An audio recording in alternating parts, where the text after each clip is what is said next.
مجھے دارالامان آئے ہوئے آج 15 دن گزر گئے۔ میں سارا دن ایک کونے میں خاموش بیٹھی رہتی اور اللہ سے دعا کرتی رہتی کہ خدا کسی کے ساتھ بھی ایسا نہ کرے جیسا میرے ساتھ ہوا تھا۔ پھر آہستہ آہستہ میری بھی یہاں دوسری عورتوں سے دوستی ہو گئی۔ یہاں مجھ جیسی بہت سی مظلوم عورتیں رہائش پذیر تھی اور سبھی کی اپنی اپنی داستان تھی۔ سبھی کا اس دنیا میں کوئی اپنا نہیں تھا۔ جب میں ان سے گل مل گئے تو ایک دن ان سب عورتوں نے مجھے میری کہانی سنانے پر اکسایا۔ مجھ میں اپنے ماضی کو بیان کرنے کی ہمت نہیں تھی، لیکن میں نے بہت سوچ بچار کے بعد کہانی سنانے کا فیصلہ کر ہی لیا تاکہ میں اپنے دل کا بوجھ ہلکا کر سکوں۔ میرا نام فرزانہ ہے۔ میرے ابو گورنمنٹ ملازم تھے اور ہم دو ہی بہنیں تھیں۔ میری بڑی بہن میرے ابو کی پہلی بیوی سے پیدا ہونے والی اولاد تھی۔ تب ابو نے میری امی سے دوسری شادی کر لی، جس کے 1 سال بعد میں پیدا پھر ہوئی۔ جب میری میری سوتیلی بڑی ماں بہن کا جسے میں انتقال آپی ہو گیا کہتی تھی وہ مجھ سے 3 سال بڑی تھی اور مجھ سے بہت پیار کرتی تھی، لیکن میری امی آپی کو پسند نہیں کرتی تھی کیونکہ آپی ان کی سوتیلی اولاد تھی اور ہر وقت ان پر ظلم کرتی رہتی۔ آپی یہ سب چپ چاپ برداشت کرتی مگر کبھی بھی ابو کو ان باتوں کے بارے میں نہیں بتاتی۔ امی مجھے بھی کمرے میں لے جاتی اور سمجھاتی کہ اسے دور آ کرو، یہ تمہاری دشمن ہے، لیکن میں ہمیشہ اپنی آپی کو ہی سنتی تھی۔ جب میری بہن میٹرک کا امتحان دے چکی تو ایک دن ہمارے گھر آپی کے لیے ایک رشتہ آ گیا۔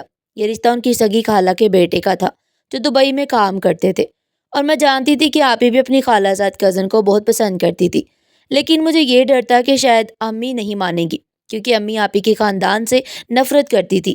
مگر لڑکے نے نہ جانے ایسا کیا پڑھ کر پھونکا کہ اماں نے فوراً ہاں کر دی اور یوں میری بہن شادی کے بعد اپنے شوہر کے ساتھ دبئی چلی گئی اور میں اکیلی رہ گئی۔